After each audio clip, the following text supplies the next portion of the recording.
Hey, and welcome back to part 3 of 12 ways to be a better leader. Make a better connection. be a better spouse. Increase your EQ. Lead people better. You already said letter. Grow your business. Ah, Increase your volume. just 12 ways. Increase your team. Unique riders. More. 12 ways. I love it. So, hopefully you've already watched the first 2. If you have not, we covered 1 through 4, and then we covered 6 through 8. 5 through 8. Yeah, there you go. 1 through 4, 5 through 8. Now we're covering 9 through 12. Number 9 is make it about them. Make it about them. You know what? It ain't about you.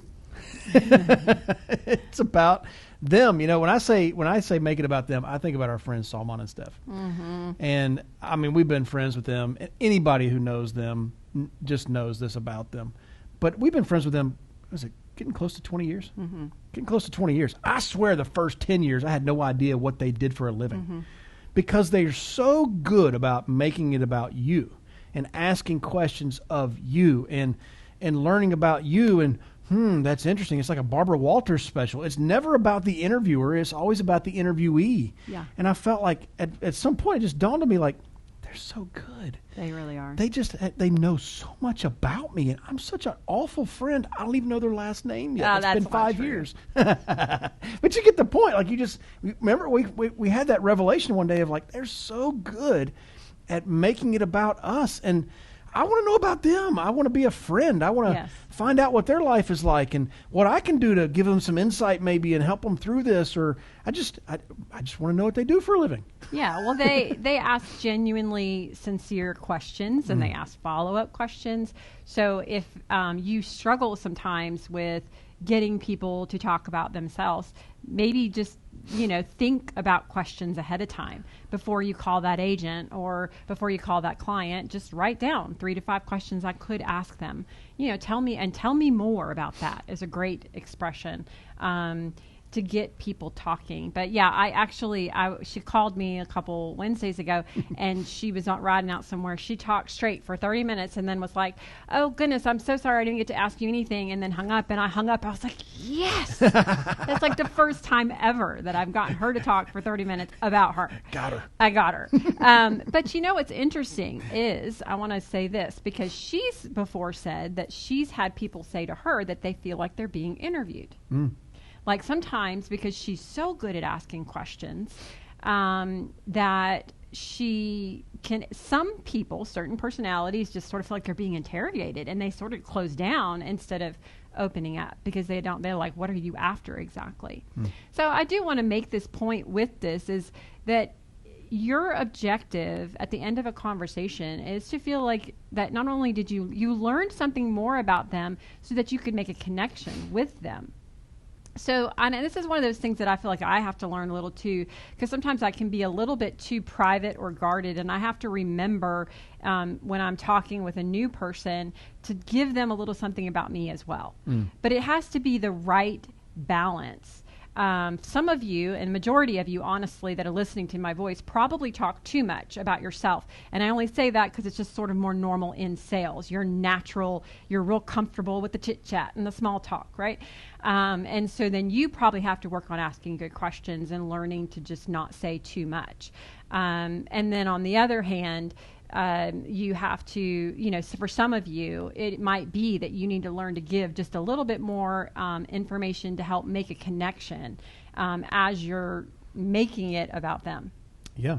Well, and oftentimes we say, our sales process is you go out and you make a friend, you figure out how you can help them. Right. And you have to make it about them. Some agents make the mistake of, I paid $10 for this lead, or I've got to make my rent payment, or, if I don't make money this month, my wife's going to leave me. That's right. None of those are light topics, and nobody's saying that you don't have a right to feel that way and even think about that, but it can't be about that, or you're not going to make the sale. It has to be about the client. From a leadership of agents' perspective, I've seen so many leaders that just try to say, here is the mold that every agent has to fit in. Mm-hmm. Every agent has to want to be a multi-gazillionaire in the insurance business, or you're just not worth my time. Right. Every agent needs to produce this much. Every agent needs to hire this many agents. Every agent, And really what we've discovered in 20 years of doing this is everybody has a different point A and everybody has a different point B. We routinely hire agents that come on board that are happy at their full-time job, but they're not making enough for their household budget, and they're looking for a little side hustle to make a little extra money. That's right. Routinely. Now, if I force that person into this, we'd miss out on a good chunk of our production. But what we also see is sometimes they come on board with us and they start figuring it out, and before you know it, they've quit their job and they're working with us full-time. That you can do that too, but everybody's got a different point A and a different point B. And from a leadership perspective, it's got to be about them. Right. It can't be what I want for them. No. It's got to be what they want for themselves, and now I help them get it. That's correct. Make sense? That makes perfect sense. Good. The number 10 of the 12 ways to help people get from point A to point B. There you go. The number 10 this is one that you guys have all heard so many times before, and yet we all struggle with it. It is, do what you say you're going to do. Just last night we were having I called, we were catching up from the day, and it was like, we just made the comment. I said, wow, I've gotten old enough that I don't like things roll off, like we talked about earlier, a lot faster, but it's gotten few and far between anymore, the people who do what they say they're going to do. Truly. Like, wow, I don't know what has happened in this world, but if I can raise little tiny human beings that will simply do what they say they're going to do, I'm going to feel like I raised successful human beings. Look, we've talked about this, I feel like maybe just in a podcast. I feel like I've mentioned this, and that we're all a little guilty of, hey, I'll call you tomorrow, and then we don't. But we could all also learn to clean that up just a little bit. Like, just don't make the commitment if you really know that you can't. It's really better to just not say it. Right. Than to say it and not do it. It makes us more accountable to what comes out of our mouth. It makes us more congruent, and we learn to trust ourselves better. We learn to trust others better because the things that we're saying are congruent with the things that we're doing.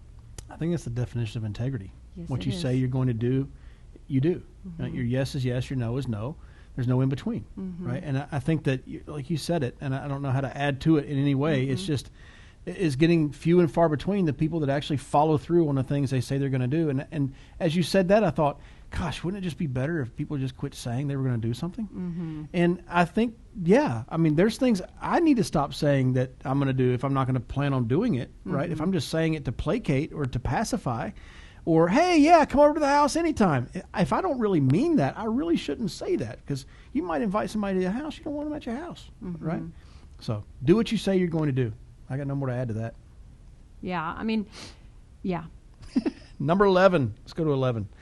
11th way to be intentional. Be intentional. Book a time, personal connection. Be intentional. So one of the things I caught myself doing in past years is I would say to a new agent, for example, hey, let me know if you need anything. I'm here if you need me. Let me know. And it's kind of like saying to a baby, let me know if you're hungry. Just let me know. And then the baby starts crying. You're like, I don't know if they're hungry. They can't speak. And unfortunately, a new agent in our example, in our business, a new agent coming on board doesn't know what they don't know. And they need somebody to be intentional and lead them through it, just like we do with our kids. There's things our kids don't know, and they don't know that they don't know that. We have to be intentional about teaching them that. So an example would be on being intentional, rather than saying, and this is a change that I continue to make. I don't think I've mastered this yet, but a change I continue to make is, rather than saying, hey, let me know if you need anything, I suggest something that they may need they didn't know they needed. Hey, have you finished that initial training yet so we can get leads in your hands? Oh, I didn't know I needed to do that. I just occurred to them. That's being intentional. Or I have a good conversation with them and I need to move to the next call I've got lined up, but I don't want to just let this one flap in the breeze. It's, hey, can we talk later today or tomorrow morning? Which one's better for you? Like let's put something in writing on the calendar, and that way we're being intentional. And I feel like as a leader, when a leader is being intentional with somebody that's following them, the follower feels better about that. Like, this guy's really trying to help me. And I recently I feel like I've heard that a lot from new agents coming on board, is you guys are really intentional about trying to get me up and off the ground. And if I had been at the previous company I was with, if they were like this, I probably would have stayed there. But they weren't like this, and I was looking for it, and here you are. Mm-hmm. Be intentional. Right. I think be intentional is about it's about scheduling, like you're saying. It's also about intuition. Sometimes you just there's something in you that's like, I need to reach out to that person. Be intentional and do it. Some of you listening to my voice, you run more off of intuition, and some of you run more off of a predictable calendar. But I'm just saying this because, it's such an important skill to say, because sometimes it's just a sense.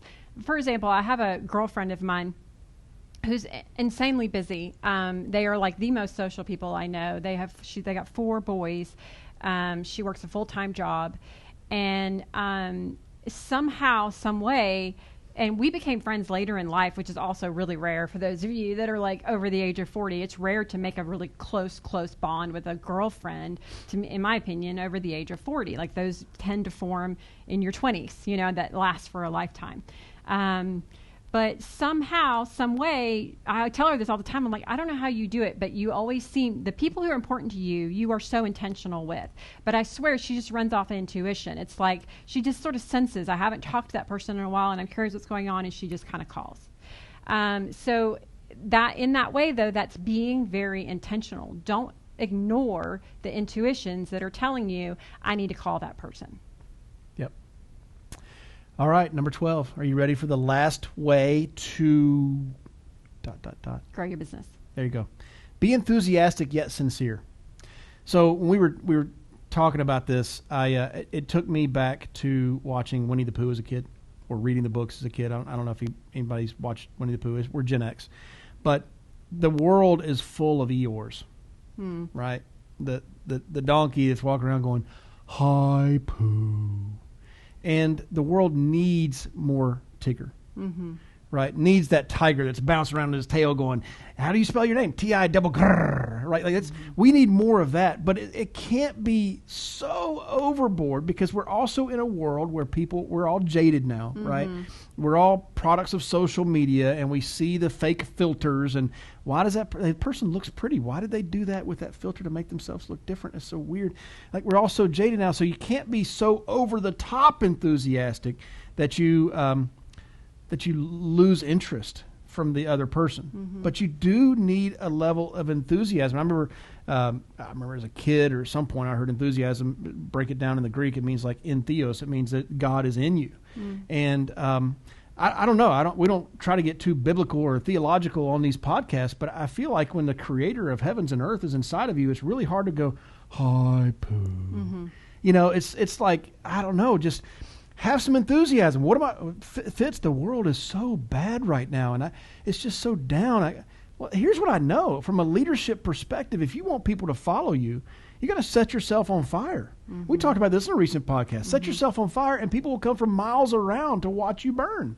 You have to find something to be enthusiastic about. Yeah, the world seems bleak.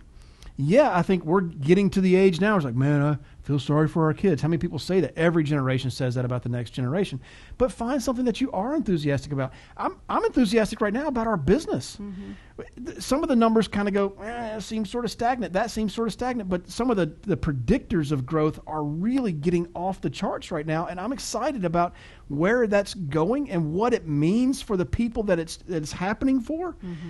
If you can't get enthusiastic about that, if you can't get enthusiastic about somebody else making money, can you get enthusiastic about you making money? Right. Being able to get out of debt and being able to drive the car you want, just the one that cranks every time you want to and doesn't die in the middle of an intersection. Like, can you find something to be enthusiastic about and take your focus off of all the junk that's out there? Because people are focused on the junk, and they're looking for somebody that can pull their attention away from that and give them some good news. Right. Yeah, I think that the secret is tapping into what you are passionate about, but that you believe your people need, and choosing to talk about that, because it will come across, just like you did, enthusiastically yet sincere. And I do think, again, I like to talk a lot about personality types, because I think it's relative.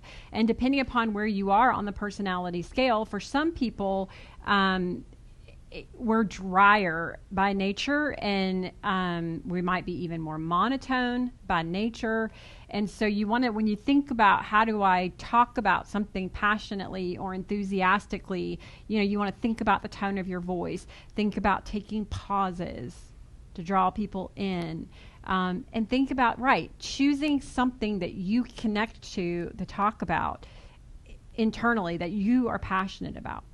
And then on the other extreme, some people are so naturally all the time enthusiastic and wired and fired. I'm just so fired up, and it's so easy for you. But yet you have to understand there is a sector of people who see that and they think it lacks a certain amount of sincerity, and it actually can be off-putting and a little bit polarizing. So you want to, again, connect that enthusiasm to a topic that is relevant to your people.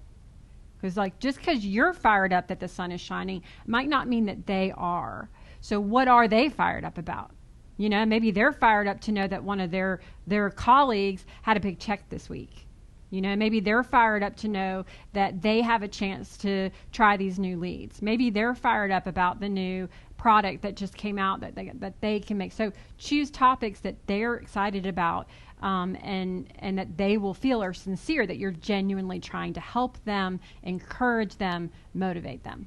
Yeah, I think that's good. I got nothing to add. Anything to add? We good? Nope, those are our 12 ways to help you get from point A to point B. Those are our 12 ways to help you grow your EQ. 12 ways to fill in the blank. Fill in the blank. 12 ways to help you this week. You're going to be better with these 12 ways. I promise. All right. I hope that's helped. We're here to help you. If we can do anything, please let us know. Was that being intentional? I don't think so. You can shoot us an email, fitz@fitzgroup.org. I respond to emails like crazy. Feel free to reach out. And if you're an agent I'm already working with, we're probably already scheduled anyway. But if I can help you in any way, if she can help you in any way, please let us know. We love feedback, too. If you're getting something great from these podcasts, we want to know that. If you'd like to hear us teach on something, maybe something we need to learn about before we can teach on it. Or maybe you're like, hey, you guys have a blind spot. Could you teach on it? We'll be great with that, too. Let us know. All right? Hey, now that you know, you know.